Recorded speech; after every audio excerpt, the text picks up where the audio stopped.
Sir काय सांगा, रस्त्याच्या बाजूला मोठ्या प्रमाणात गुजरात गॅसकडून खोदकाम झालं होतं. खोदकाम जसंच तसं आहे, अपघाताची मालिका वाढलेली आहे. कसं बघताय?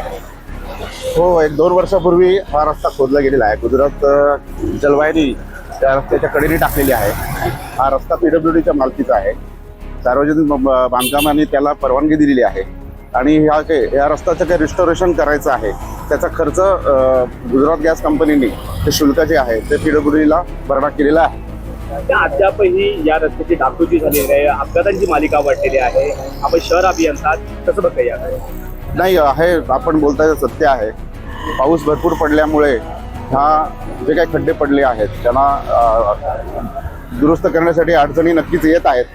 प्रशासनाचा आमचा प्रयत्न सतत चालू आहे. जसा पाऊस कमी होईल तसे आम्ही हे सगळं पक्के रस्ते तयार. दिवाळीपर्यंत लोक सुखरूप प्रवास करतील का? वाहतूक सुखरूप होईल? हो, नक्कीच.